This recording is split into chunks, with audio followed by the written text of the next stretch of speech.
Hi, welcome to a brave conversation about sexuality. My name is Kat Cannon. I'm the director of women's ministry at Austin Oaks Church and the host for the Brave Women's Conference. And we have a very special guest with us today from our living room sessions. We had some great conversations that started at the Brave Conference back in May.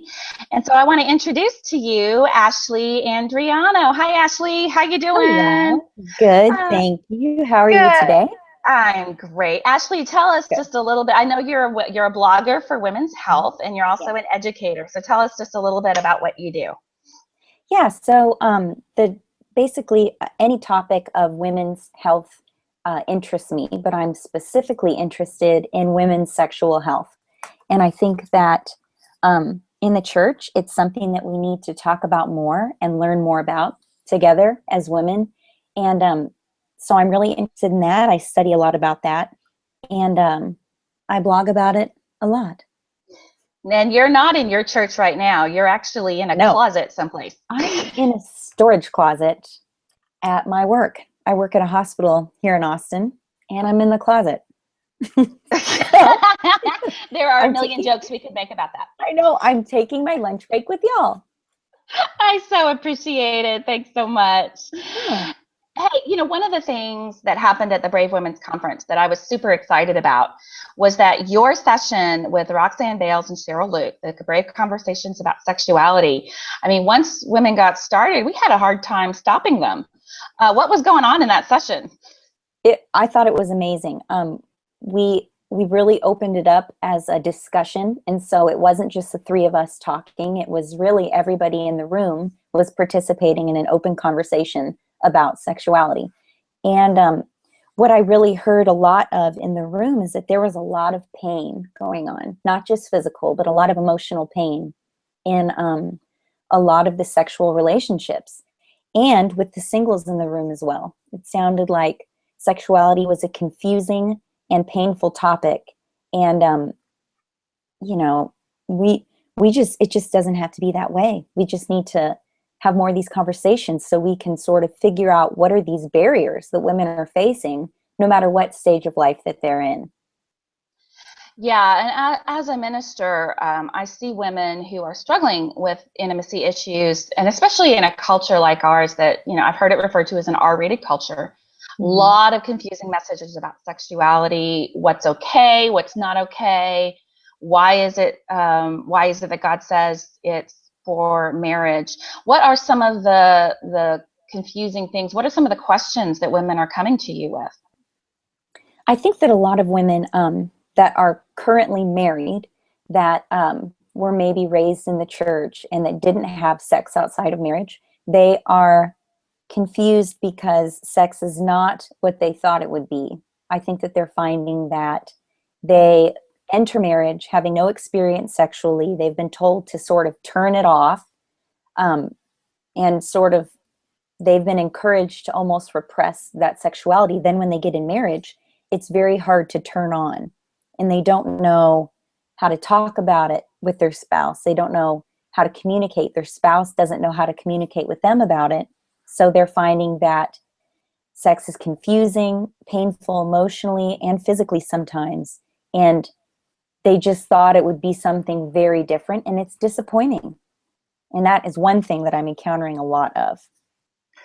Yeah, another thing I'm encountering a lot as a minister to women is for those women who were not, who were engaged sexually before marriage, whether it was with other people or with their current spouse, that Mm-hmm. brings a lot of baggage, emotional baggage into the Mm-hmm. marriage, and working through those issues can be super, super difficult. And, Yes.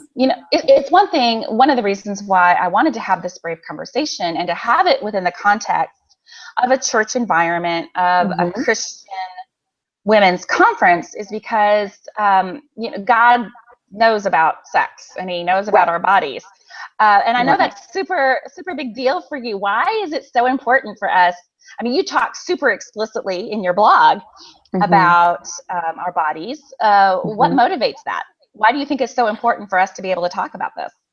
I think it is so important for us to be able to talk about the basics of our bodies. I think that it is important for women and men to physically know the medical terminology of their female and male anatomy.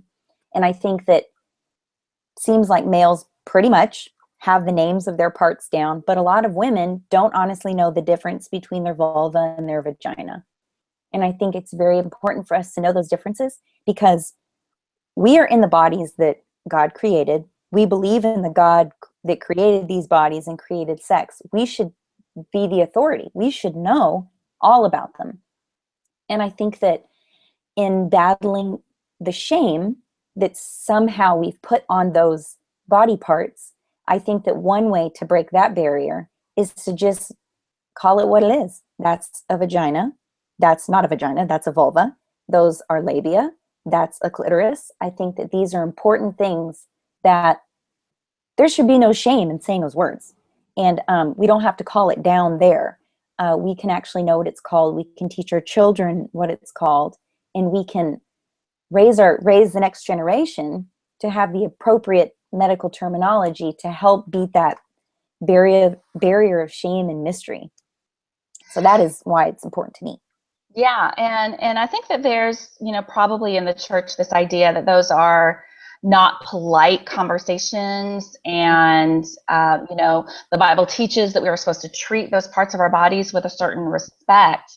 How can we talk really frankly about this and really openly in the church, and yet still have those have that respect for the privacy of our private parts? Right. I think if I'm in a group of women, I think I can respectfully say those words. And I actually think it is the most respectful way to talk about it. I'm not using a nickname. I'm not using a slang term for my body parts.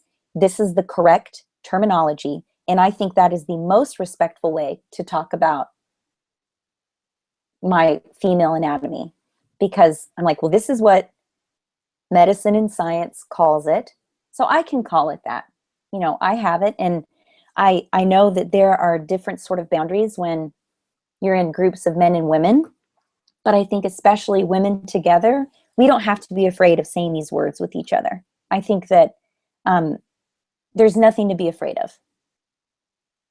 Yeah, I mean, we've all got one, right? Right. Yeah. And I think it's really important to say that it's okay to I think something that's really important to me is sex and the single woman, and how are single women who are not called to have intercourse and are not called to engage in sexual activity, but are called to purity in that area. How do we engage in this conversation with them as well? Because I think it is unrealistic to assume that we can tell single women to turn it off, because that is just not the way we were created. Sexuality is a part of our being from birth, and I think that it is silly to think that we should shut it down until we're married and are able to access it. So I think that it's also important to be able to use these words and terminology and talk about these things with our single friends as well. Yeah, and just to kind of be clear, I don't think either one of us are advocating, being sexually active before marriage. But the fact is that we are, sexuality is part of who God made us to be. It's a design for, a picture of the intimacy of Christ with his church, of God with his people. But how do we talk to single women about this in a healthy way that isn't just, hey, this is a conversation for when you're engaged, as we're preparing for it, but, women who are, kind of looking around at the world that's saying, if it feels good, do it with as many people and as often as possible. How do we have a healthy conversation about sex with our single girls? I think our single friends and even our daughters, when our daughters start experiencing those feelings that are part of our bodies, to not be ashamed and not tell it to go away or turn it off, but instead say, hey, this feeling is supposed to show us something about God. We have everything that we need today to live a holy life because of Jesus, so we don't have to act on those feelings, but I can use those feelings and go to God and say, God, this is a really cool part about me that you made, and you say that you are my pleasure and you are my joy forever. And so I want to push that towards you, and I want you to satisfy me in emotionally and mentally. And I just want to thank you for these feelings. I don't want to turn them off, because that leads to greater problems later. And no, I'm not advocating that, I don't think that sex outside of marriage is what God intends at all. But I also don't think that God wants us to pretend we don't have desire. I think that he wants us to say, wow, that's an interesting feeling. God, please help me determine, how I can live with these feelings, but still be holy. Yeah. And even as a married woman, and you and I are both married, as I think about this, one of the things I think the church hasn't necessarily, not all churches have done a really great job of, is saying, what is sex really for? In some ways, we've been very selfish, a bit self-centered about sex. In that it's all about us feeling good and our partner feeling good and techniques and, these kinds of things, when really the Bible describes it more as an act of worship. And in a culture that really kind of elevates our sexuality up to the level of identity. We've seen that with Bruce Jenner this week. And we don't necessarily have to go there. I think a lot has been said on the internet that, whatever. But, in a culture that elevates our sexuality all the way up to our identity, what is it that we as Christians need to be communicating about our sexuality, both to single and to married women? Yeah, I think that like everything that Christians need to be communicating, regardless of the topic, is that the ultimate point is always Jesus. Like Jesus is our goal. He is our hope. He's our joy. If I'm in marriage and I'm struggling sexually, which I am currently,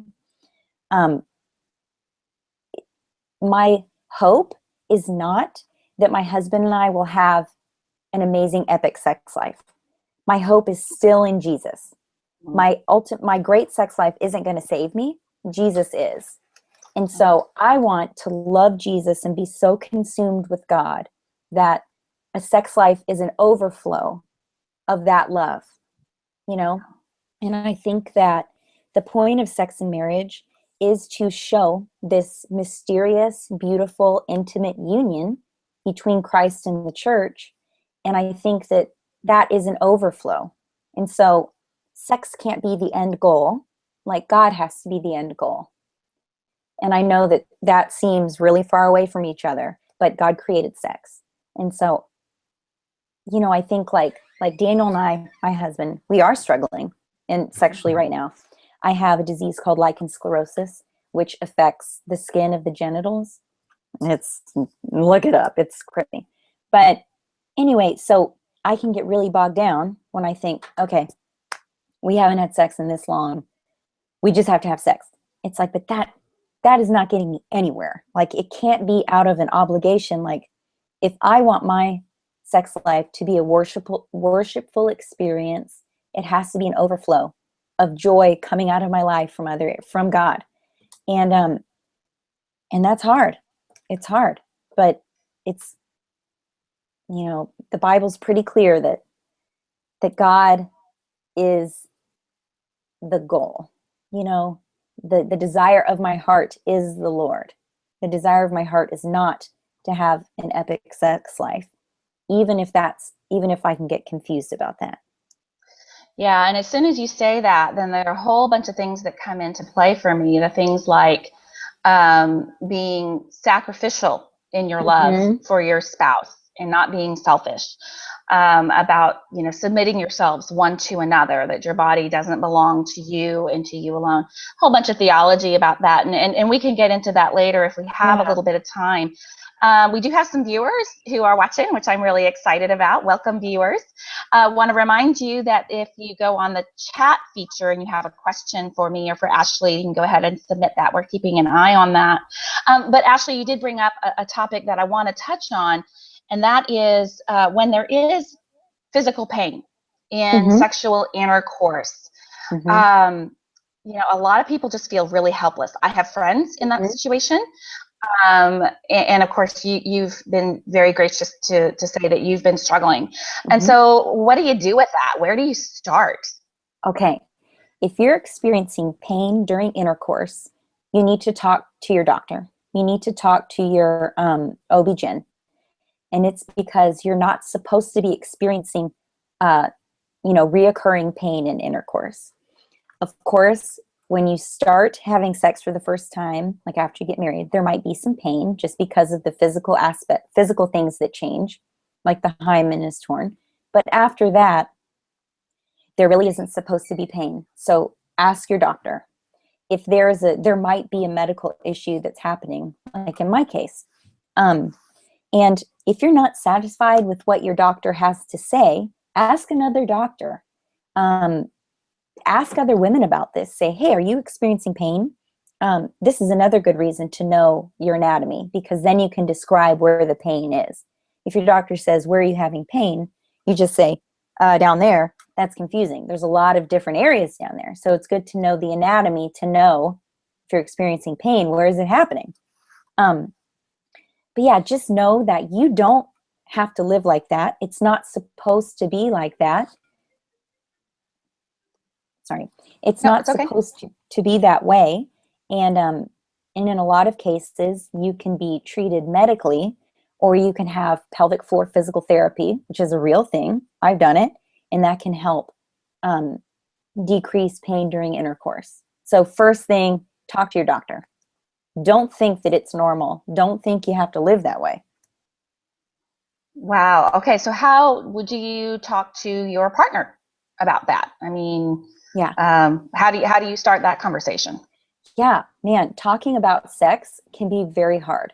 And even with the person that you're married to, that you love, and you're in a covenant relationship with, it can still feel so awkward and very vulnerable.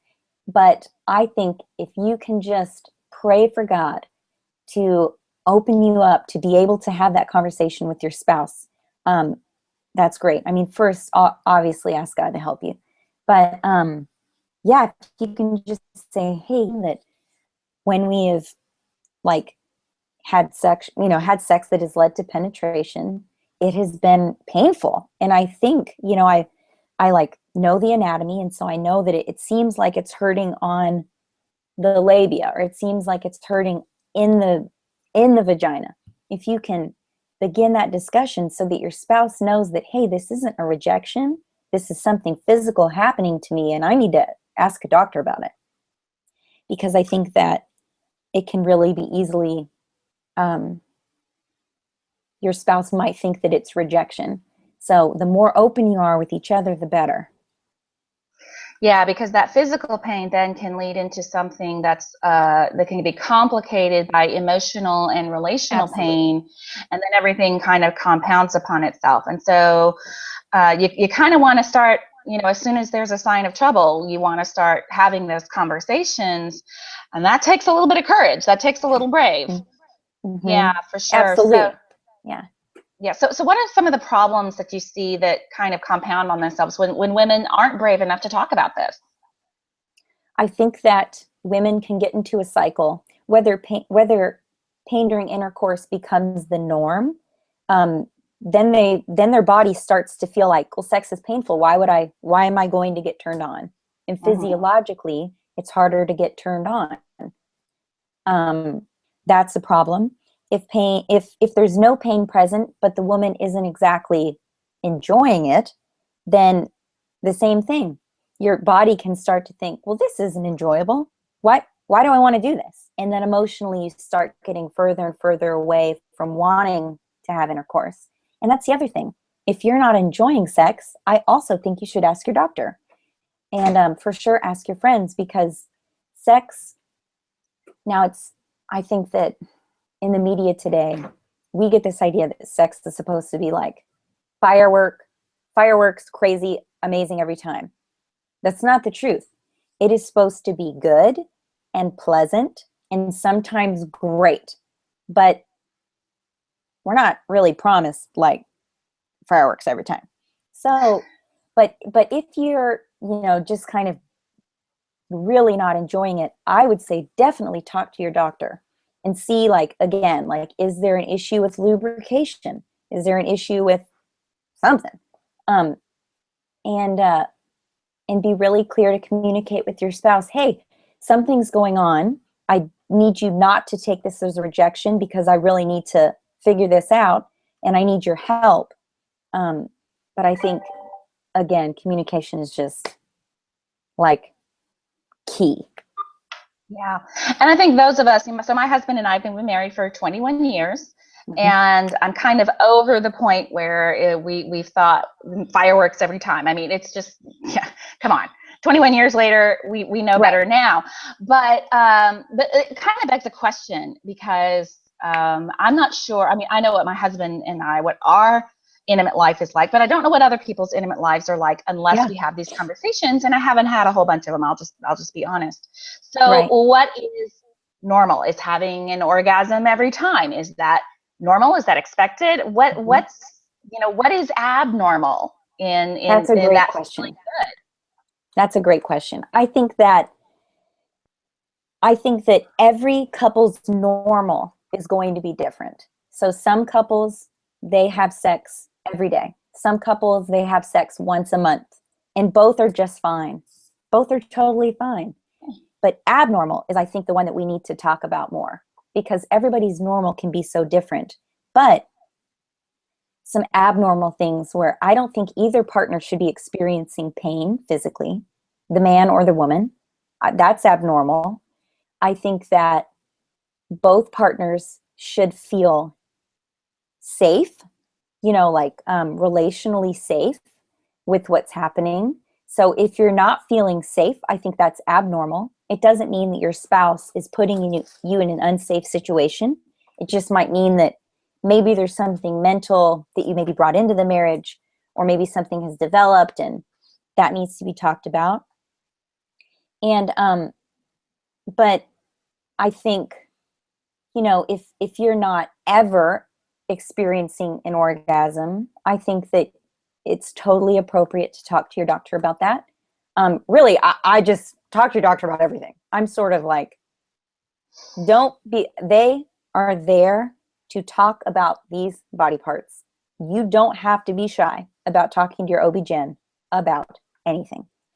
And if you think that your OB-GYN isn't really open to that conversation, I would find another one, because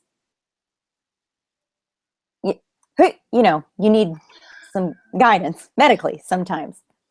But yeah, so I think everybody's normal can be different, and that is totally fine. Whatever the couple decides upon together through prayer, just like it says in Ephesians, I think that is appropriate.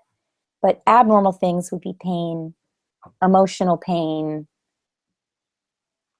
things like that. Yeah, well, then that kind of leads us to a question that was submitted by one of our viewers, and that is about sexual fantasies within the context of marriage. And I can, definitely see where that would enhance the emotional experience, which enhances the physical experience. But what are those healthy in the context of a marriage? If it is, are there boundaries on that? What do you think? Sure, this is a great question. I think that whatever a couple mutually decides upon through prayer, I think it's permissible within marriage.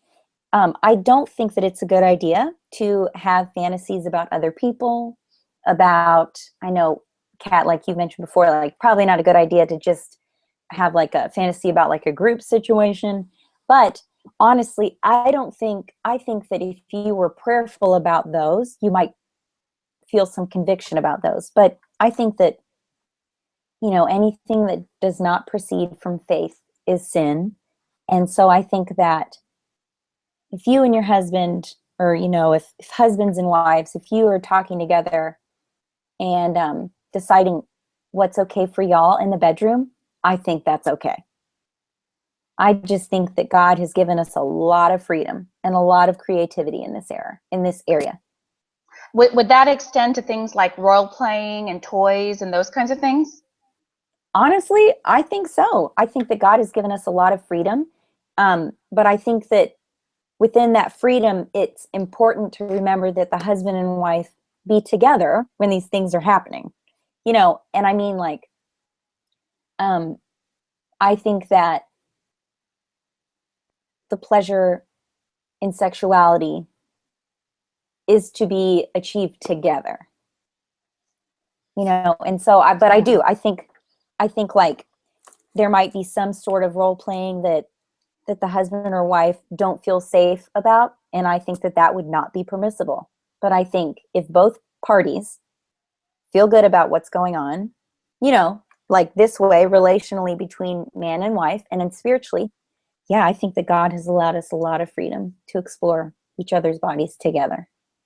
Yeah, I would tend to agree, mostly because the gospel and legalism don't tend to go together very well in this area or in any other area of life. And if we're prayerful and we're open, obviously people have very strong convictions, and as long as you and your husband convictions are the same, and you are being open about that, and you're following the principles of agape love, mutual submission, honoring each other, respecting each other, and everybody's on the same page, then I don't see a lot of prescription biblically for restriction. And in fact, the Song of Solomon's pretty explicit about freedom in this area.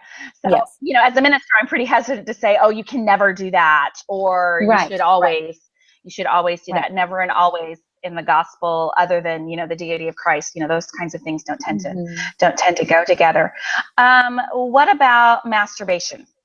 Where, if any place, does that fit into a healthy sexual life?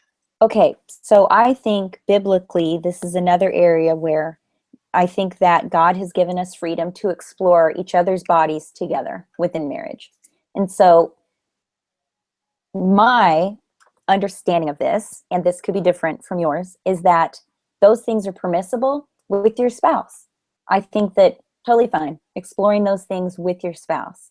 I think that when you can run into problems is when you start exploring those things totally without your spouse, and just sort of don't get to give your spouse the pleasure of enjoying that with you. And I think that it can be a great part of the lovemaking experience, between husband and wife. That's my personal opinion. From what I have researched and prayed about.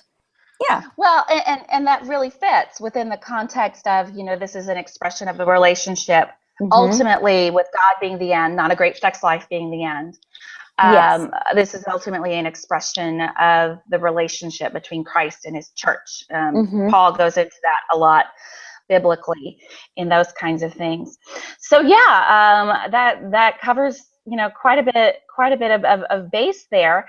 Let's kind of circle back around to some of the issues with the single women, because I think that's so important, because the message to single women is it can be really destructive, that sex is a way of manipulation, of keeping somebody in a relationship. If you don't put out, the guy won't stay. What are some of the long-term effects of that kind of a message? What are you seeing in women who buy into that kind of a message about their sexuality? This could probably take another hour. Oh boy. But I think that, I'll just pick one. I think that it's sort of telling both men and women that sex is like the ultimate thing, and sex is not the ultimate thing.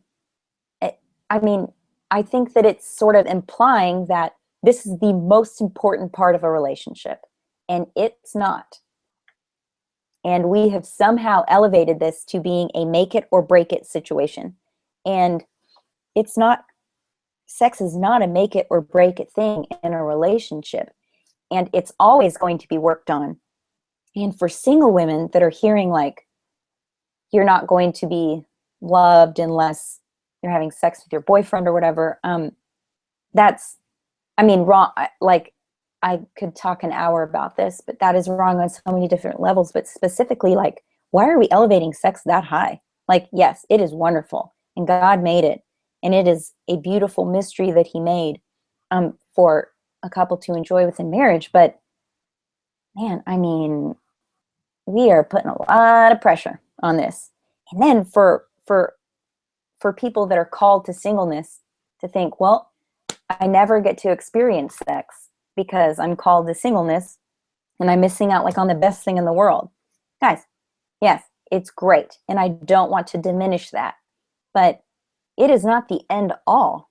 You know, sex is not the point of our lives. It's not the point of our marriages. It's not the point of getting married. God is always the point. The point of our lives is the Lord. And I think that sometimes we just get it really knocked out of perspective. And that's very damaging. Yeah, it is. And that's damaging in any area of our lives, whether we say our career is the end all of the world. If we do this with sex, I mean, Right. of course, Exactly. we're just it's idolizing it. You know, we can't idolize it. And yet we live in a culture that does, and that's hard. Absolutely. It's very hard. Well, Ashley, we're out of time, unfortunately. But before we go, you have a blog, and yes. So you would just tell us a little bit about how to get in touch with you through your blog, and also if someone needs to talk more because they're having issues in their sexual lives, in their intimate lives with their husbands, or if they have more questions, where can they go? Can you give us some more information about that? Yes. So my blog, I think we'll probably put a link to it after this is over, but it's just Ashley Andreano at WordPress. I'm not exactly sure where that goes, but we'll put it up here. And I do have some resources I have some blog articles that might have some helpful resources, but within those articles, I have links to more resources. I would say that your OB-GYN is a resource. You can always read my blog. Other women, you know, I just think that that's one that we're not really tapping into enough yet, but I'm really glad that's what we're starting here. But yeah, and then if you have specific questions for me, you can always comment on my blog or just email me at byashleyandriano@gmail.com. We'll put that up there too. And yeah, I'd love to get in touch with you. I'd love to help point you in the direction of as any resource that I can. That sounds great. Ashley, thanks so much. And I also want to say that at the Austin Oaks Church in South Austin, we have the Streams Counseling Center, and there's support there through counseling and, you know, with some specific issues, sex addictions, those kinds of things, that there is support for finding help in those areas. And so you can contact me through the Brave website, and I can get you some information about that. So Ashley, thank you so much for joining us, and thank you for continuing the conversation, for being a part of the Brave Conference. Really looking forward to continuing conversations with you in the months and years to come. Great. Me too. Thank you so much for having me. Absolutely. Thanks so much. And for those of you watching, we will be having more Brave conversations about our living room topics in the future. We've got Brave and the Single Woman, why the church needs women to be brave, other topics that will be coming up in the coming weeks. So keep an eye on our Facebook page and on our website for announcements. We'll be visiting with other living room session speakers in the months and weeks to come. Thanks so much, and we'll talk to you soon. Go be brave. Thank you.